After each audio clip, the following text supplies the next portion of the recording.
Bismillahirrahmanirrahim. Assalamualaikum warahmatullahi wabarakatuh. Selamat pagi semuanya, salam sejahtera. Alhamdulillah, puji syukur atas kehadirat Allah Subhanahu wa Ta'ala. Atas nikmatnya kami dapat berkumpul di ruang sidang di pagi hari ini dalam keadaan sehat walafiat. Yang terhormat selaku Dewan Penguji, Bapak Agus Siswanto, saya mengucapkan banyak terima kasih karena telah hadir dalam sidang skripsi saya di pagi hari ini. Hari ini, 16 Juni 2024, izinkan saya, Siti Nurjamilah, untuk mempresentasikan skripsi saya yang berjudul Analisis Perbedaan Kinerja Keuangan Antar Usaha Mikro, Kecil, dan Menengah sebelum dan sesudah menggunakan dana kredit usaha rakyat.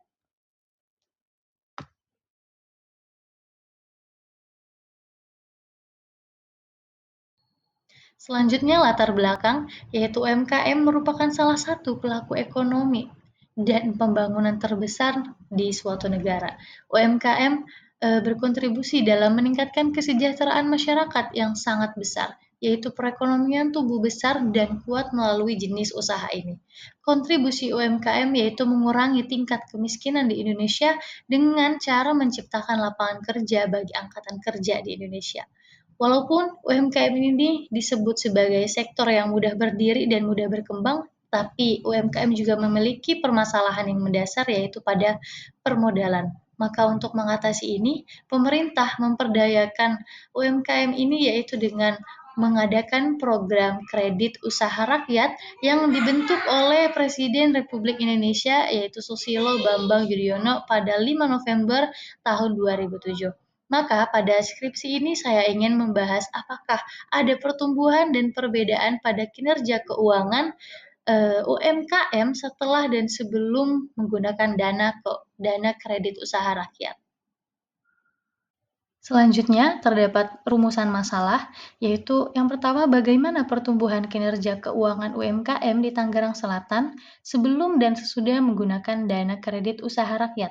Dan yang masalah yang kedua, bagaimana perbandingan kinerja keuangan UMKM di Tangerang Selatan sebelum dan sesudah menggunakan dana kredit usaha rakyat. Dan yang terakhir, apakah terdapat perbedaan evaluasi kinerja keuangan antar UMKM di Tangerang Selatan? Selanjutnya, tujuan penelitian.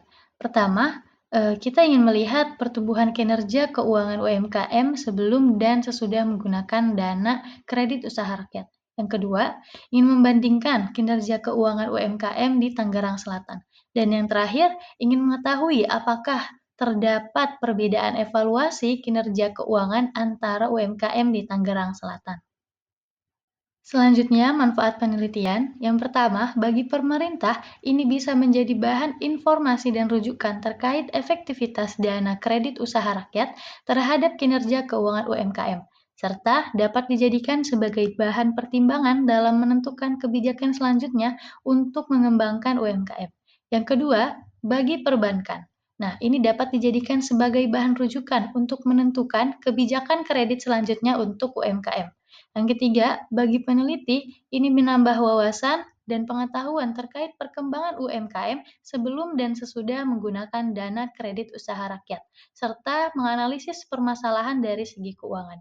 Dan yang terakhir, bagi pelaku usaha, ini memberikan informasi kepada pelaku usaha terkait kinerja keuangan usahanya sebelum dan sesudah menggunakan kredit usaha rakyat.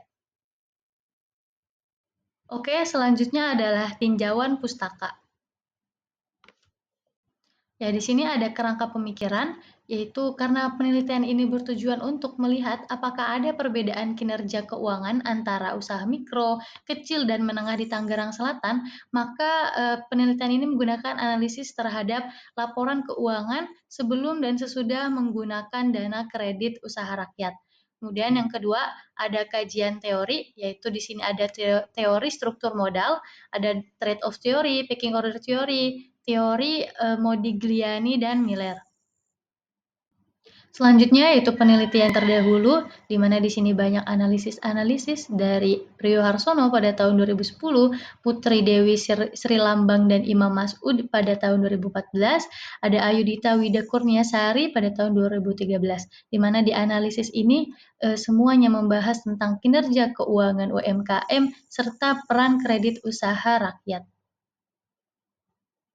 Oke, selanjutnya metode penelitian. Saya menggunakan sumber data yaitu data primer yang diperoleh dengan wawancara, observasi, serta analisis secara langsung terhadap laporan keuangan si pemilik UMKM. Kemudian data sekunder yaitu data yang sudah dikumpulkan oleh pihak lain yaitu berupa dari bank, dinas koperasi, dan UKM dari Tangerang Selatan.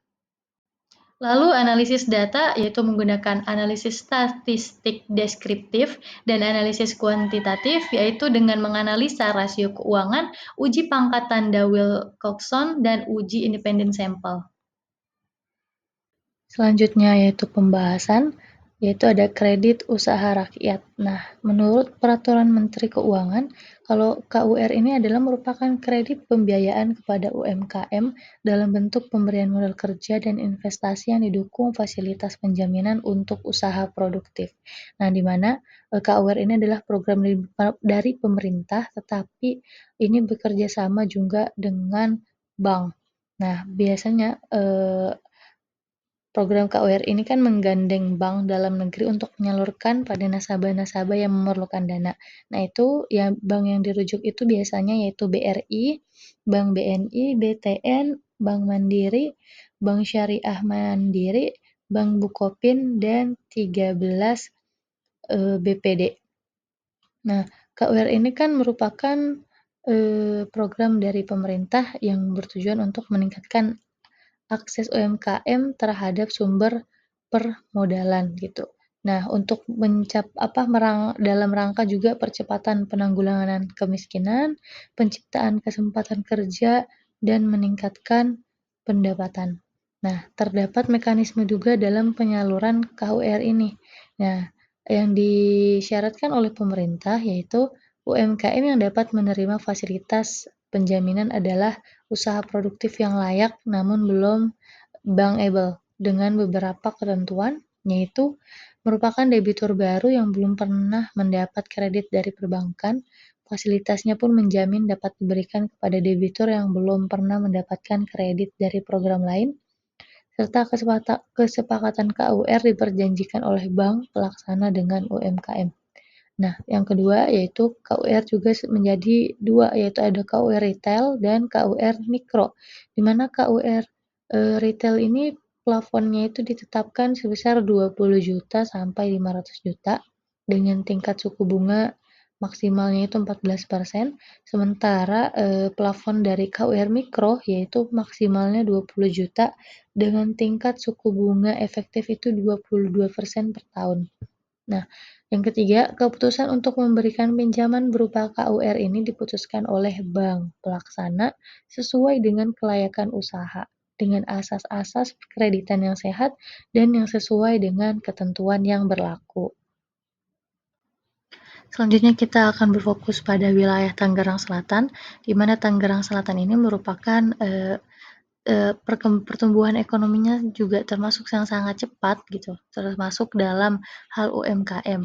Dan ternyata responden dalam penelitian ini itu yang menggunakan program dana KUR sebagai salah satu modal yang dapat mereka gunakan untuk mengembangkan usaha mereka itu menggunakan fasilitas program dana KUR yang berasal dari Bank Rakyat Indonesia. Kemudian saya pun melakukan analisis data di mana saya pun melakukan wawancara dan observasi serta menganalisis terhadap laporan keuangan para pelaku UMKM sebelum dan sesudah menggunakan dana KUR, di mana responden itu di antaranya ada UD Rizky, yaitu pedagang dan servis jam, UD Rizal, pedagang dan servis jam juga, ada UD Rova, UD Gustini, dan UD Neti, di mana mereka merupakan adalah pedagang baju.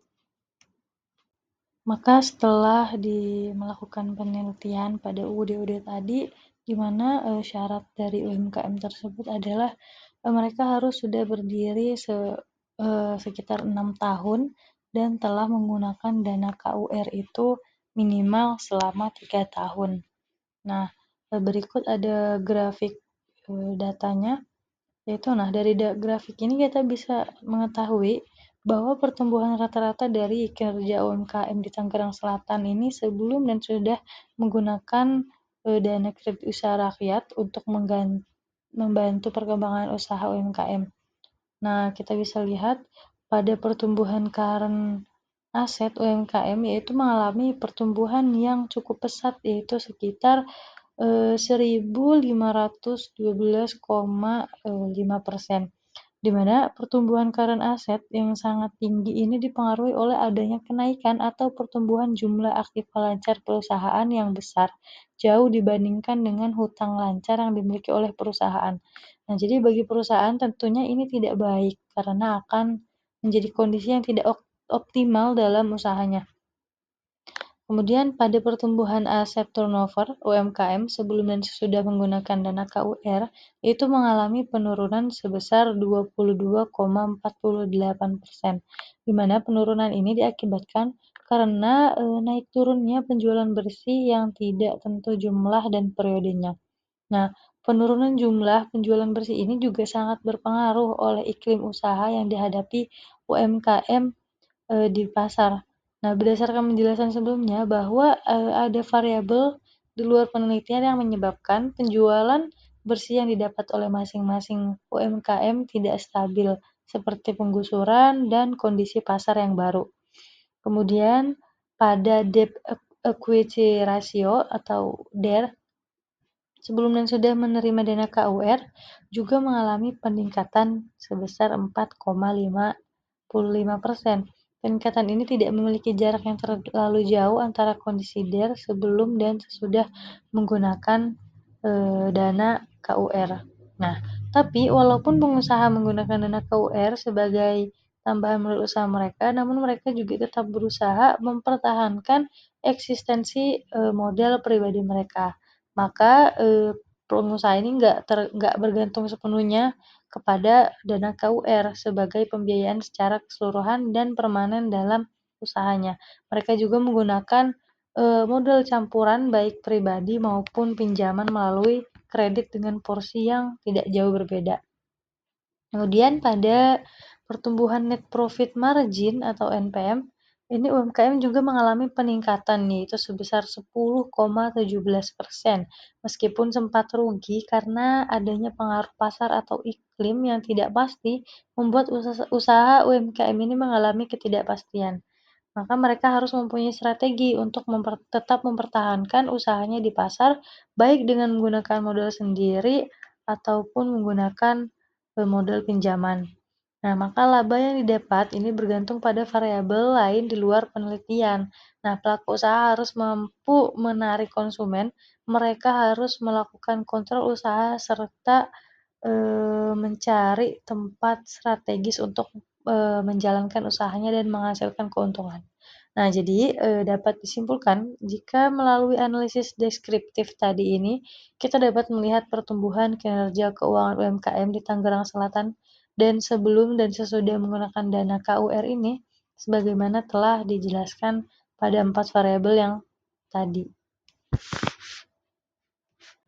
Selanjutnya, kesimpulan. Berdasarkan analisis statistik deskriptif, dapat disimpulkan bahwa terdapat pertumbuhan serta perbedaan kinerja UMKM di Tangerang Selatan sebelum dan sesudah menggunakan dana KUR, yaitu adanya sebuah peningkatan nilai terhadap current asset ratio, debt equity ratio, net profit margin, dan ada juga penurunan yaitu yang terjadi pada variabel asset turnover ratio.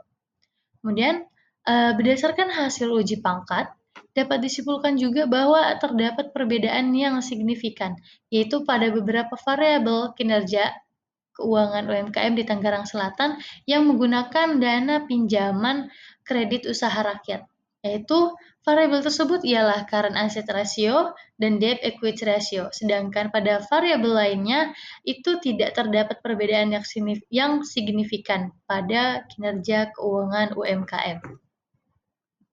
Selanjutnya, saran yaitu perlu adanya pencatatan laporan keuangan yang disusun secara rapi dan benar oleh para pelaku UMKM agar bisa dijadikan sebagai bahan pengukuran perkembangan dari usahanya. Kemudian, secara keseluruhan mengenai kinerja keuangan yang apabila dilihat dari beberapa variabel, itu perlu adanya peningkatan usaha yang maksimal dari pelaku usaha, yaitu dengan memaksimalkan segala potensi usahanya baik dari segi sumber daya manusianya, bahkan strategi pemasaran yang lebih baik. Baik, terima kasih atas perhatiannya. Wassalamualaikum warahmatullahi wabarakatuh.